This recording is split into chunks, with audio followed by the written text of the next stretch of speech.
Graça e a paz de Jesus esteja sobre a sua vida e o seu coração, amém? Quem está nos visitando aqui pela primeira vez, levante a sua mão, bem alto. Bem alto, isso. Vamos dar uma salva de palmas para esse povo bonito? Sejam muito bem-vindos, que a graça e a paz de Jesus esteja sobre a sua vida e sobre o seu coração, tá bom? Nós nos alegramos em recebê-los aqui na Igreja Batista Betel, família de Deus, para abençoar você. Abra comigo, meu irmão, minha irmã, Salmo de número 18, versículo 2. O livro dos Salmos, no capítulo 18, versículo 2. Vamos falar hoje sobre a fé que resiste aos nevoeiros da vida. A fé que resiste aos nevoeiros da vida. Vamos tentar responder algumas perguntas, né? O que é a fé? Como é que ela se processa no nosso interior? Aonde está firmada a nossa fé? Como é que nós podemos vencer as lutas, as dificuldades, os nevoeiros, né? Os problemas do dia a dia? Qual é a diferença que a fé faz na nossa vida? Que tipo de fé nós precisamos forjar para que tenhamos uma vida abundante, uma vida plena, uma vida abençoada pelo nosso Deus? E é sobre isso que nós vamos refletir, é sobre isso que nós vamos falar. Essa palavra eu ministrei há muito tempo atrás, lendo um livro de um pastor norte-americano chamado A.W. Tozer, um dos grandes pastores norte-americanos, e um trecho desse livro me chamou muita atenção, marcou meu coração. E aí comecei a fazer algumas anotações, e como fruto dessa reflexão, dessa meditação, é esse sermão que nós vamos ministrar no coração dos irmãos. Amém? Pergunta que eu te faço, meu irmão, como é que está a tua fé? Aonde está firmada a tua fé? Será que você tem uma fé meia boca, fraquinha, fraquejante? Ou você tem uma fé que resiste aos nevoeiros da vida, uma fé pujante, ou seja, uma fé crescente, uma fé que floresce em atitudes, em comportamentos no seu dia a dia? Será que as pessoas te veem como alguém de fé? Como alguém que confia em Deus, como alguém que acredita na palavra de Deus, como alguém que, tem vivido uma vida de fé e de obediência na palavra de Deus? O livro de Romanos, no capítulo 1, versículo 18, Paulo já fala, né? Eu não me envergonho do Evangelho, porque o Evangelho é poder de Deus, primeiramente para o judeu, logo em seguida para o grego. E logo em seguida ele diz, o justo viverá pela fé. Levanta as mãos para os céus comigo e fala, Senhor, eu quero aprender com a tua palavra o que é a fé que triunfa, que me abençoa. Senhor, me dá esse tipo de fé. Senhor, me faz crescer na fé. Senhor, fala comigo nessa noite. Ministra no meu coração. Em o nome de Jesus. Amém e amém. Então, sobre isso que nós vamos falar, fé. Das coisas mais lindas que um cristão pode vivenciar. Só existe cristianismo através da fé. Só existe justiça de Deus através da fé. Só existe salvos, redimidos, vida eterna, por causa da fé, irmão. Sem fé, diz lá em Hebreus capítulo 11, versículo 6, é impossível agradar a Deus. Porque aqueles que acreditam em Deus e confiam em Deus, eles precisam acreditar que Deus é galardoador, ou seja, presenteador daqueles que o buscam. Amém?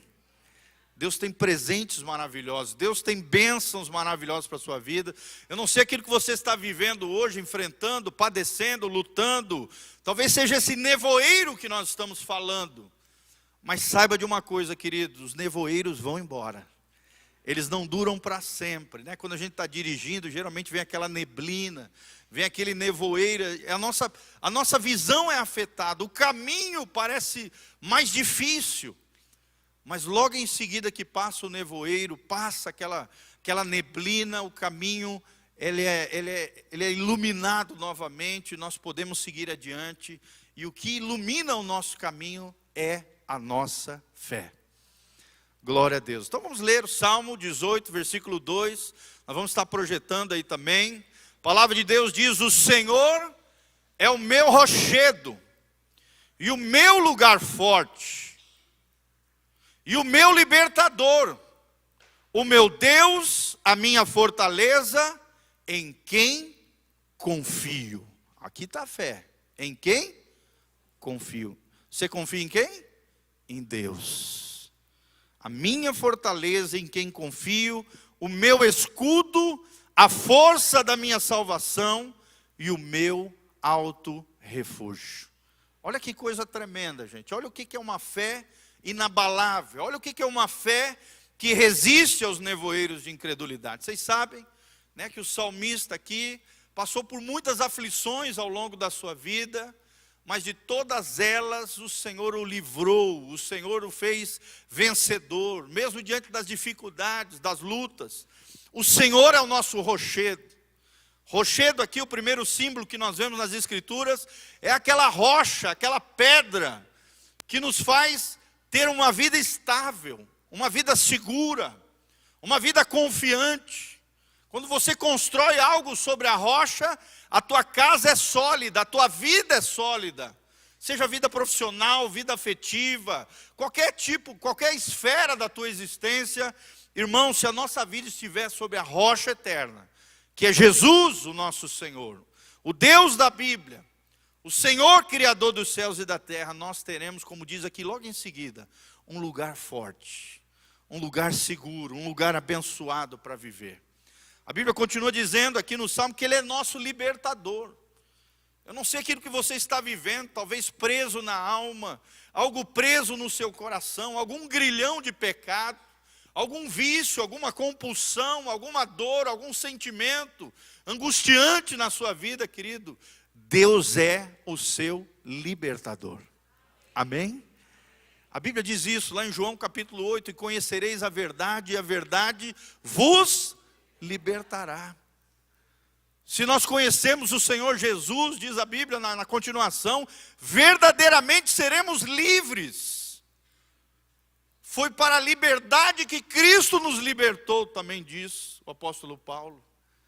Nós somos chamados à liberdade de Deus, e o nosso libertador é o Senhor.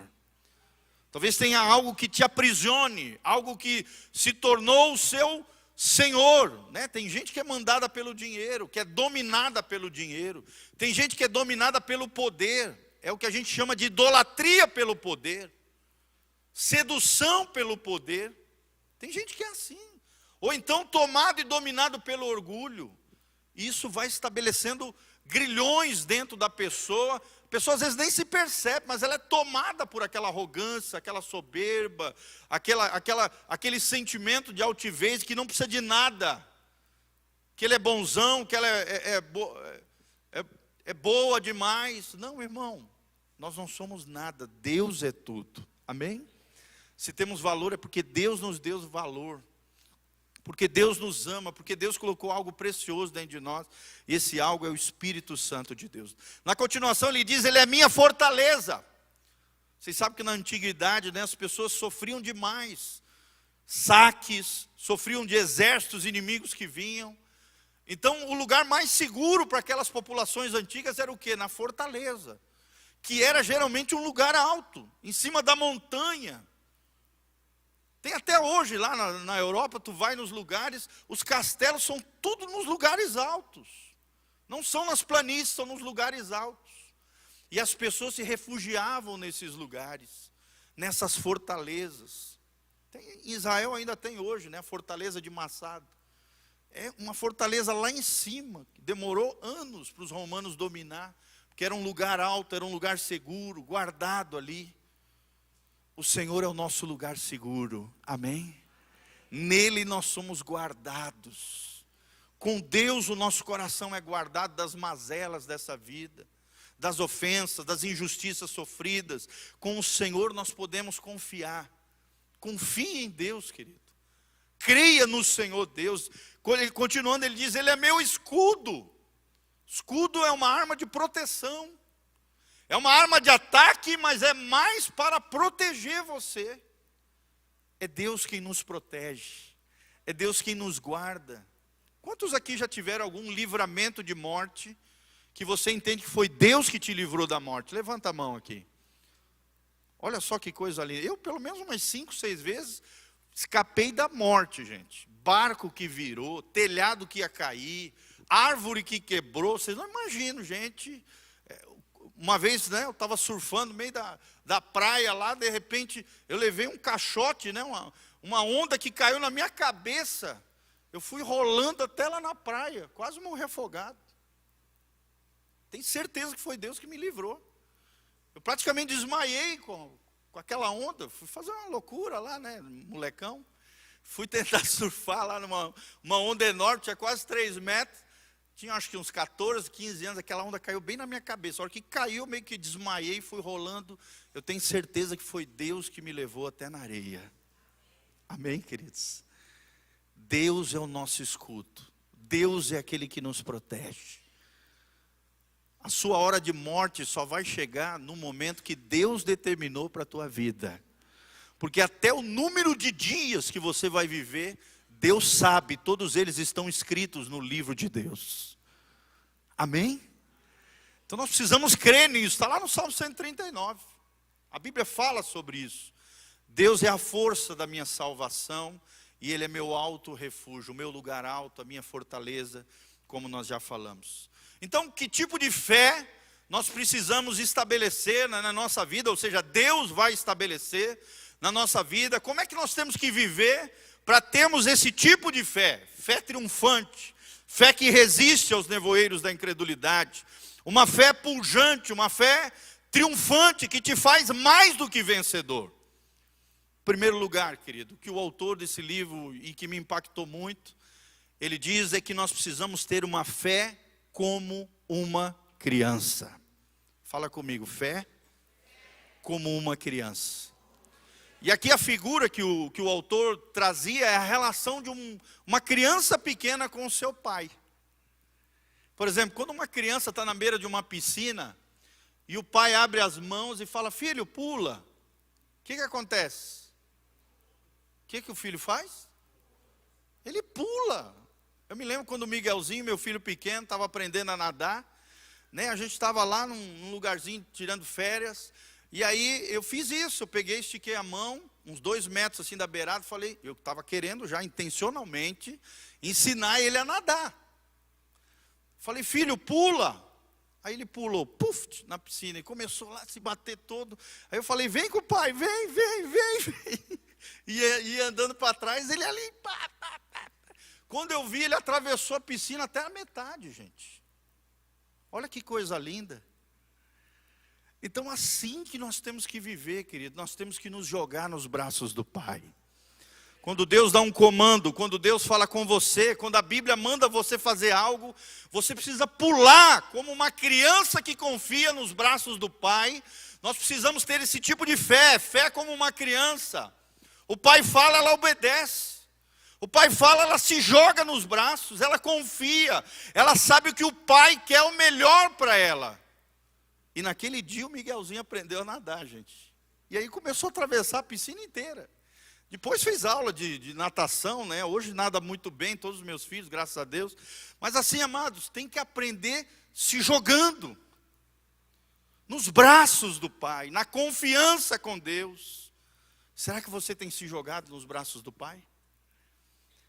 Será que verdadeiramente você tem confiado na voz de Deus e naquilo que Deus fala com você? Isso é chamado, né, de credulidade infantil.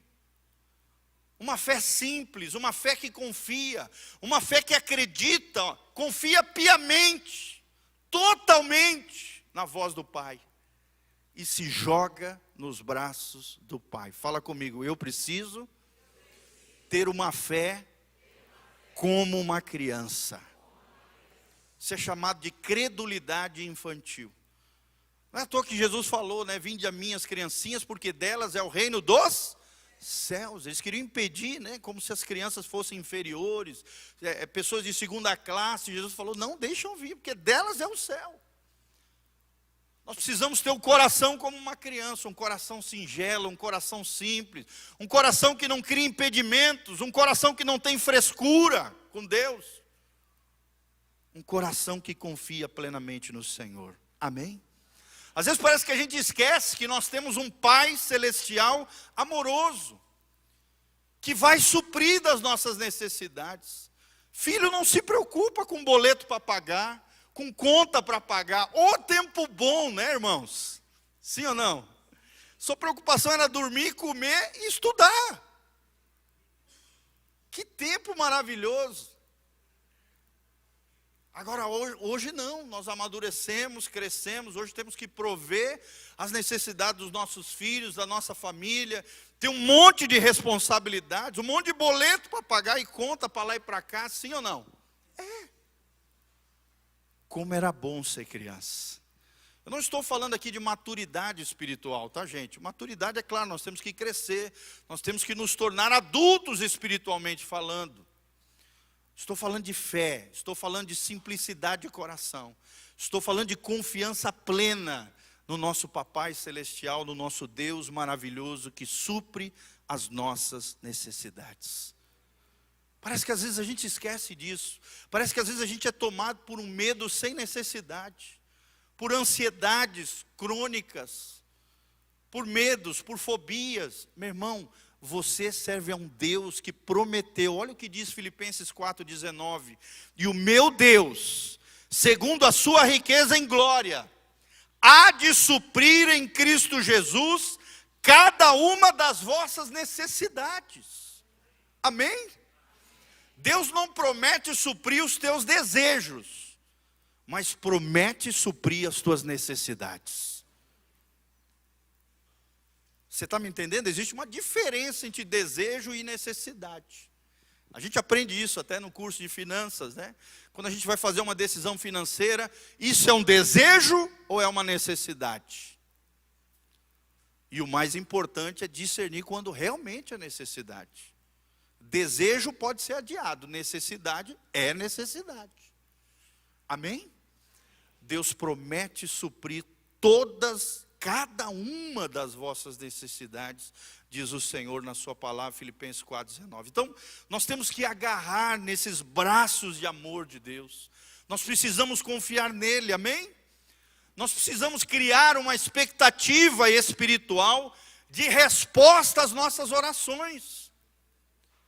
A oração de um justo pode muito em seus efeitos. Causa um efeito quando eu e você oramos a Deus. Sim ou não, irmãos? Você tem que acreditar antes de começar a orar.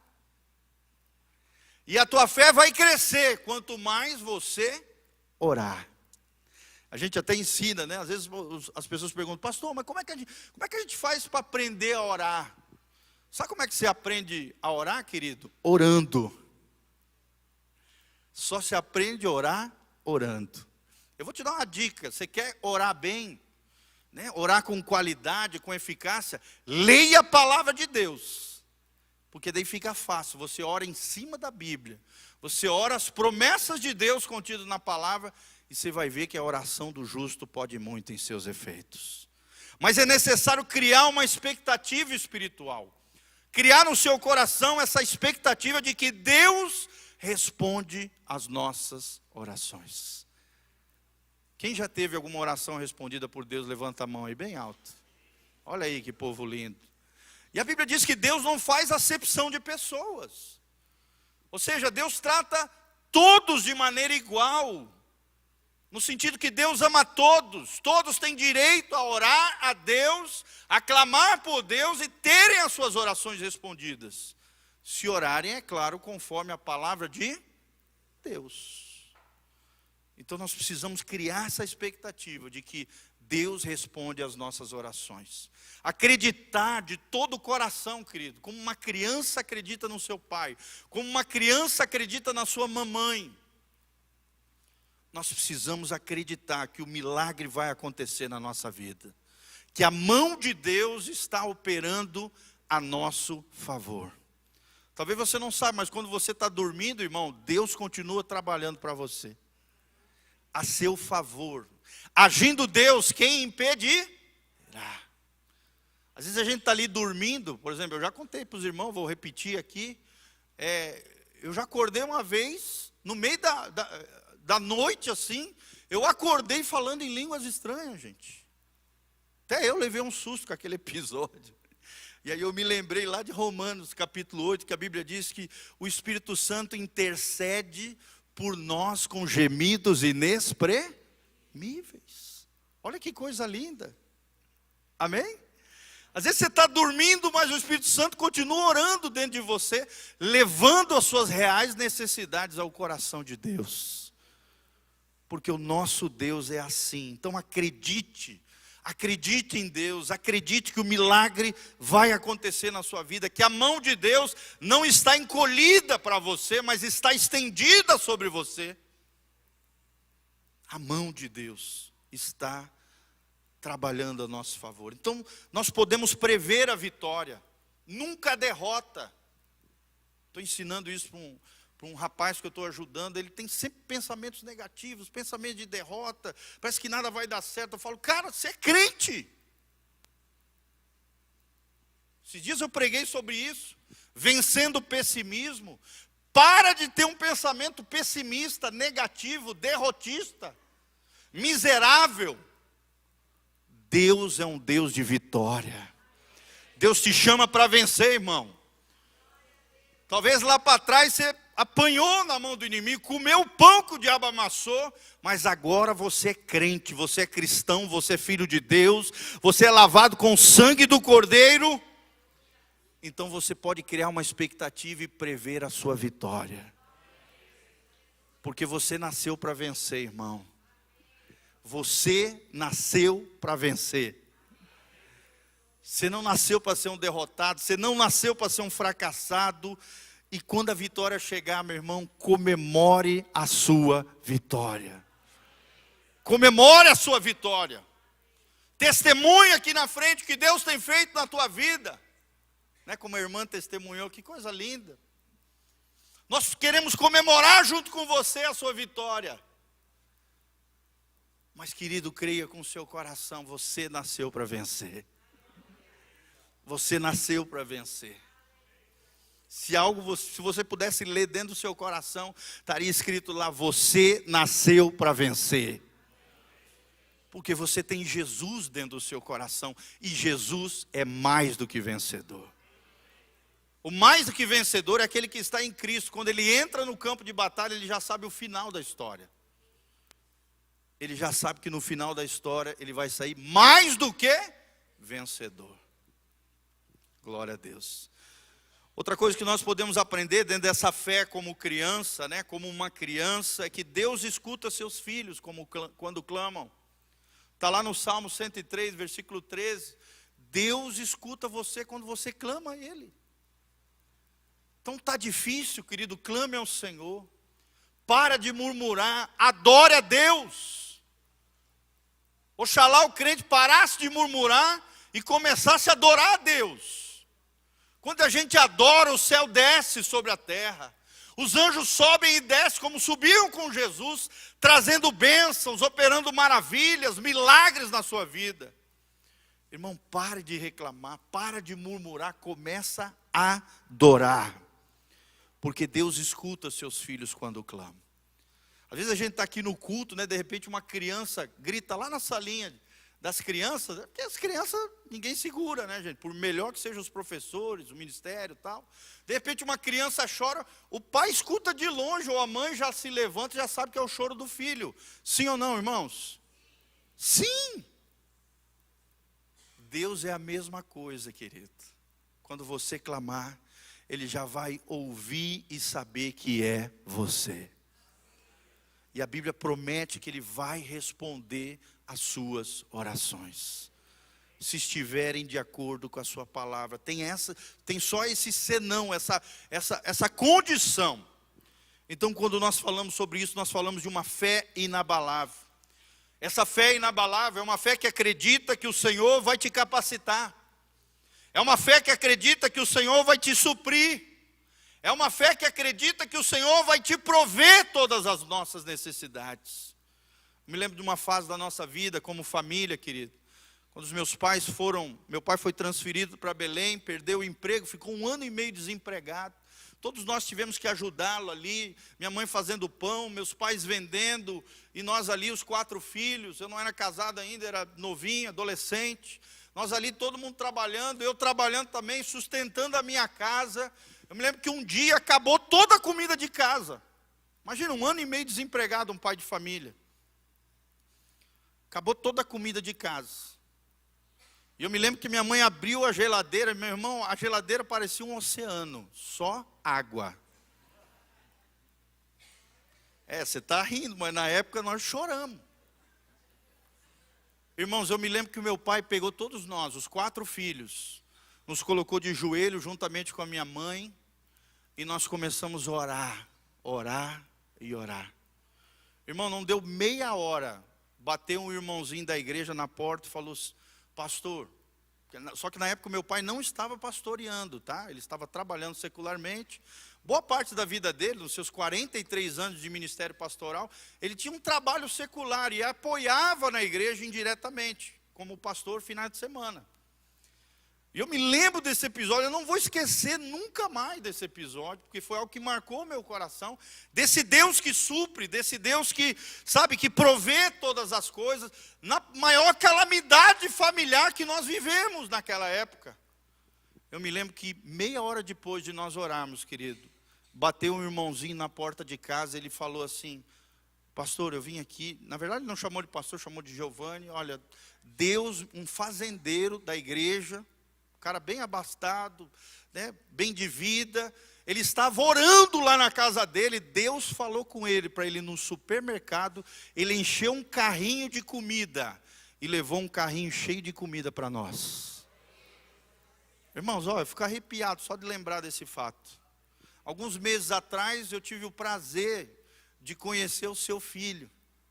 Ele já está velhinho, esse homem, eu me lembro até hoje, eu sigo o filho dele, que é um pastor lá em Ribeirão Preto, através da internet. E esses tempos eu vi que o filho dele estava aqui em Cascavel, eu peguei meu carro e fui lá, só de gratidão e também para ouvi-lo. Eu já sou um admirador à distância desse pastor Danilo Figueira. Sou amigo da família, de longa data. E fui lá naquele congresso de pastores ali, ele ministrou uma palavra tremenda, maravilhosa, aquela coisa linda. Aí chegou no final do culto, eu fui lá dar um abraço nele e falei: Danilo, como é que está o seu pai?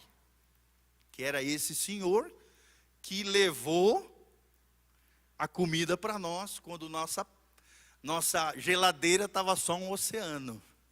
O pai dele, desse pastor Danilo, um homem de Deus, um homem de oração, fazendeiro, mas um homem tremendo de Deus, precioso, um homem de oração, que marcou as nossas vidas como família. Olha que coisa linda, gente. Aí eu fui lá, dei um abraço naquele pastor e falei: cara, manda um abraço para o teu pai. Uma vez, teu pai fez isso, contei essa história rapidamente, dei um abraço nele, falei: manda um beijão para o teu pai, que eu nunca mais vou esquecer aquilo que Deus fez através da vida dele, abençoando a nossa família. Estou aqui para te dar um abraço de gratidão. Manda um abração para ele. Talvez até ele tenha esquecido esse fato, mas eu não esqueci.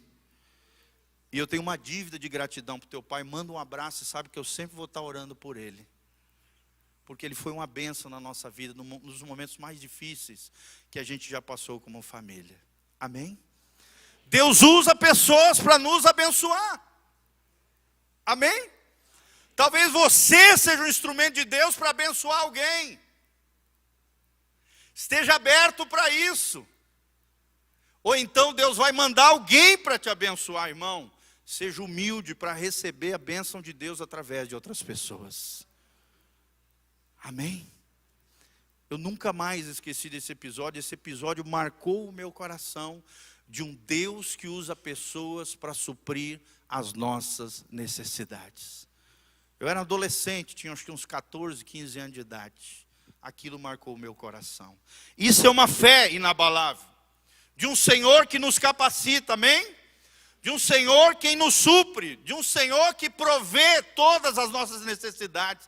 Então Filipenses 4,19, que eu acabei de ler para vocês, isso foi uma realidade na minha vida. Isso me levou ao quê, irmãos? E a você também, a depender de Deus em todas as situações e confiar-lhe tudo. Aprenda a depender de Deus em todas as situações e confie ao Senhor todas as coisas. Confiar no Senhor, não na nossa razão, na nossa mente, no nosso intelecto, nas nossas capacidades cognitivas. Não, tudo isso é bom, é maravilhoso. Ter sabedoria, ter inteligência, ter instrução universitária. Nós não estamos falando nada contra isso. Amém?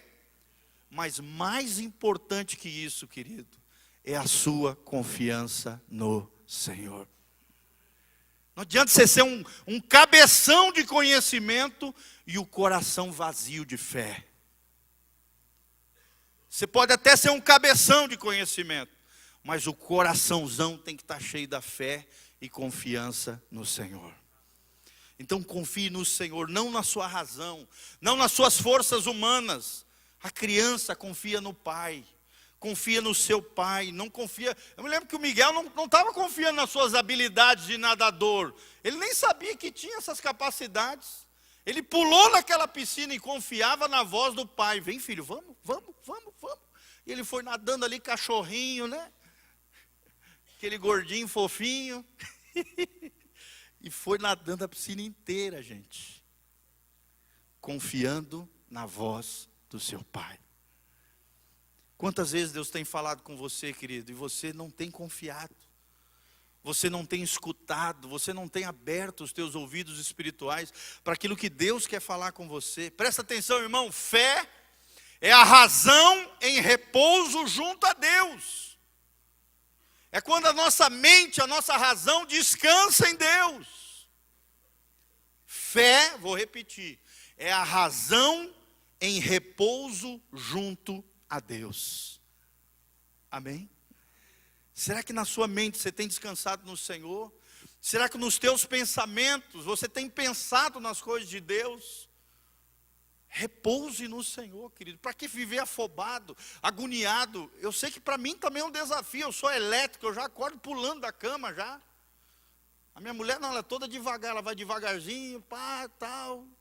Ela vai aquecendo aos poucos. Eu não, de manhã você tocou lá, mas eu já pulo da cama, eu sou elétrico. Eu sei que não é fácil, mas é possível confiar no Senhor. Amém? Colocamos de lado o nosso conhecimento, que é limitado, irmão, e descansamos na sua imensurável sabedoria infinita. A sabedoria de Deus é infinita, não tem fim, é eterna, é maravilhosa, gente. A sabedoria dos homens é limitada.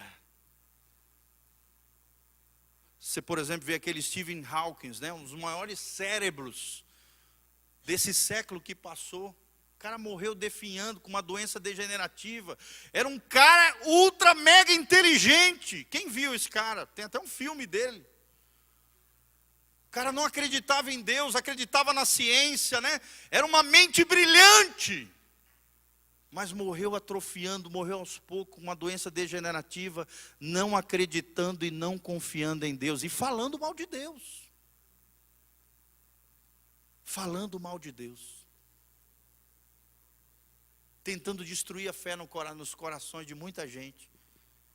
E tem muita gente que foi nessa onda. Nós colocamos de lado o nosso conhecimento limitado e descansamos na imensurável sabedoria infinita de Deus.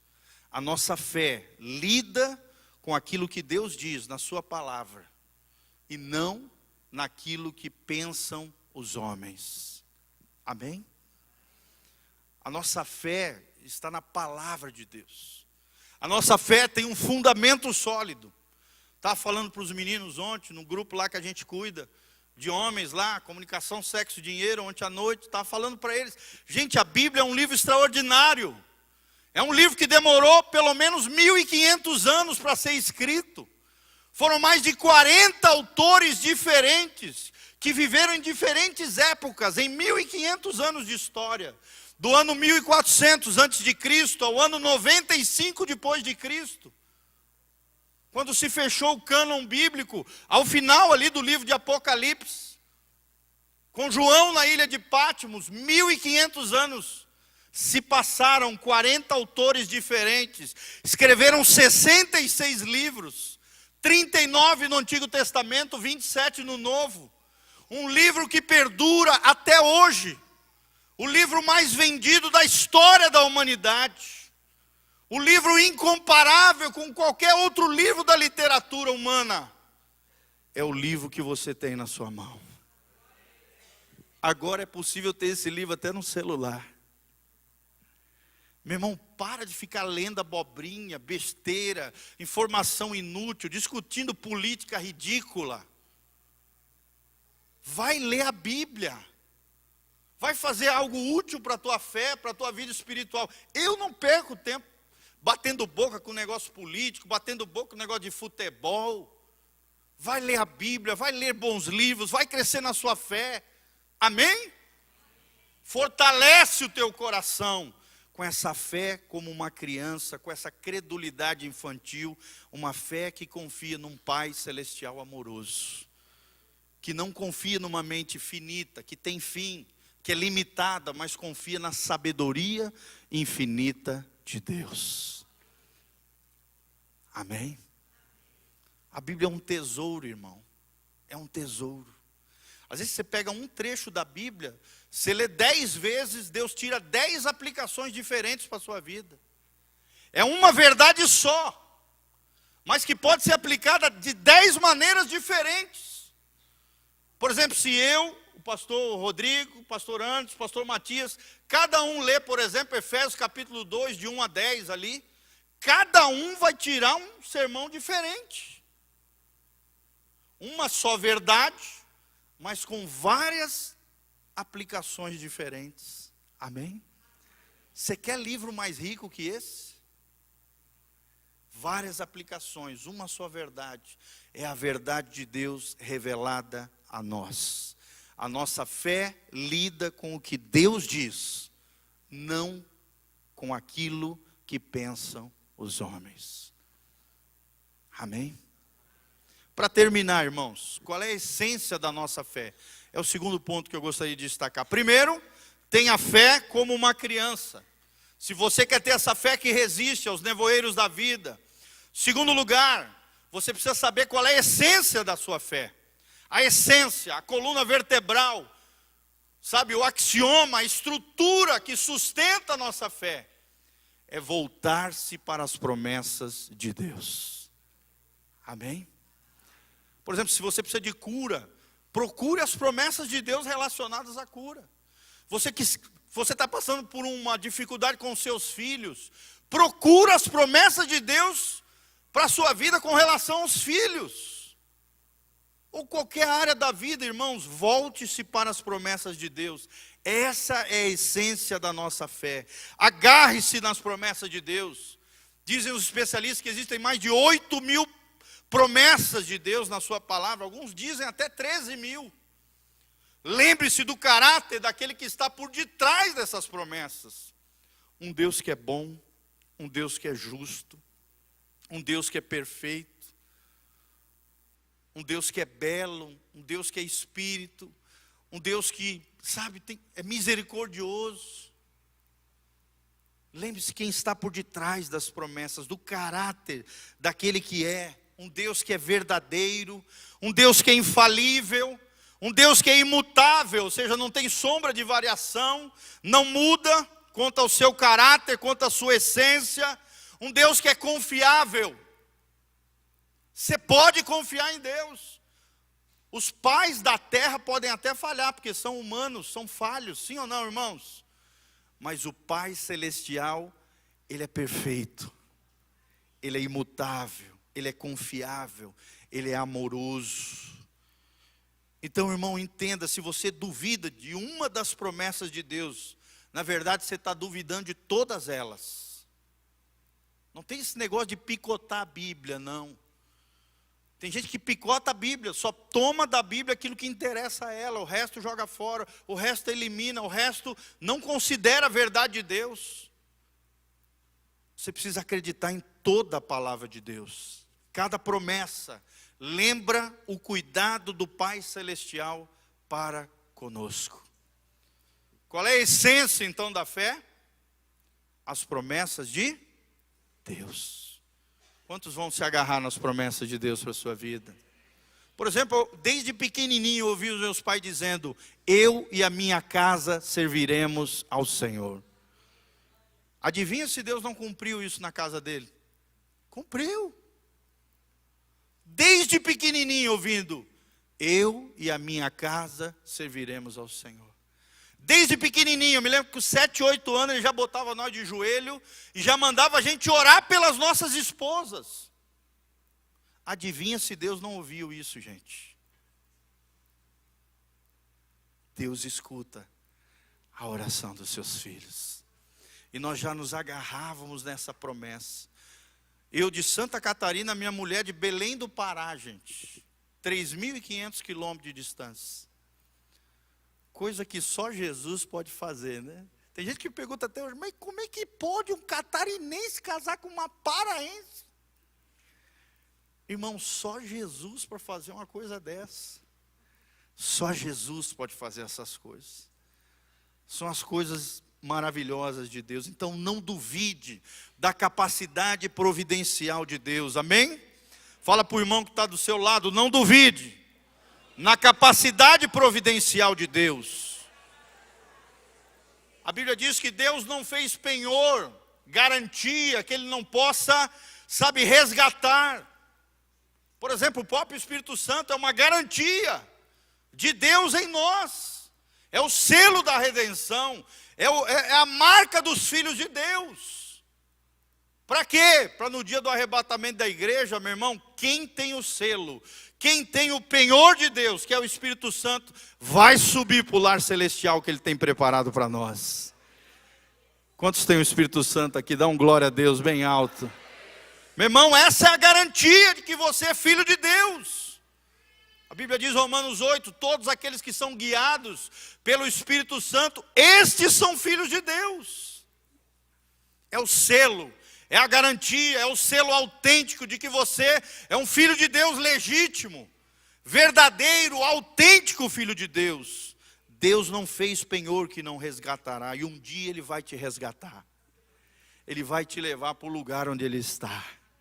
Porque a Bíblia diz que Jesus está agora lá no céu, assentado à direita de Deus Pai. Mas a Bíblia diz também que Jesus voltará para buscar a sua igreja. Nós pregamos, Jesus está voltando, é tempo de se santificar. Nós cremos no arrebatamento da igreja. Nós cremos na volta de Cristo. Então, irmão, Deus não incentiva esperança que Ele não vai realizar. Se tem alguém que não nos frustra, é o Senhor. Se Ele gera esperança no seu coração, pode ter certeza que Ele vai realizar. Tudo mais falhará, porém a palavra de Deus jamais falhará.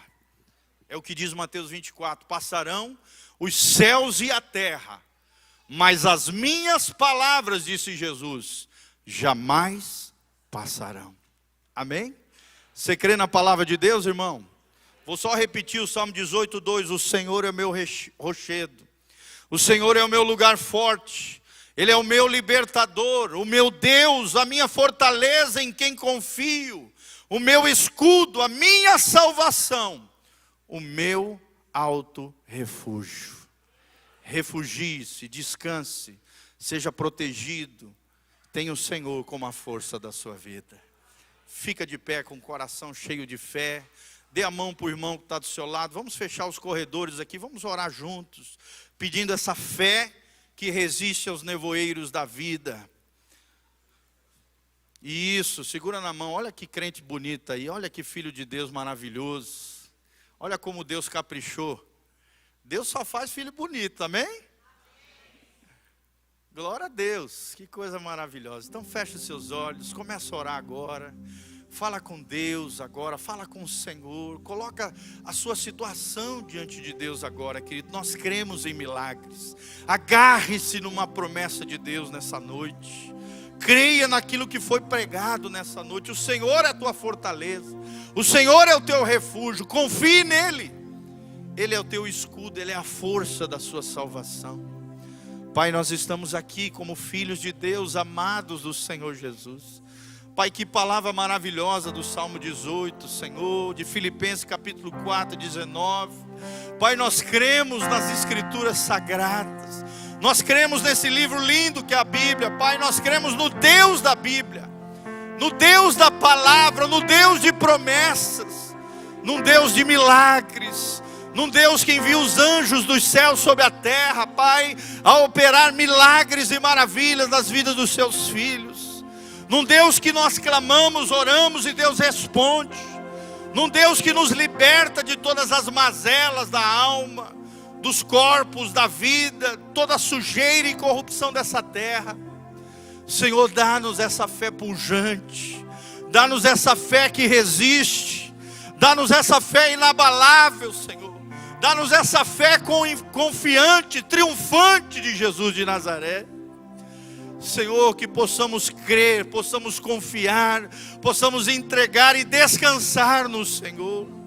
Possamos nos lançar nos teus braços de amor, como uma criança que se lança nos braços do Pai na beira de uma piscina.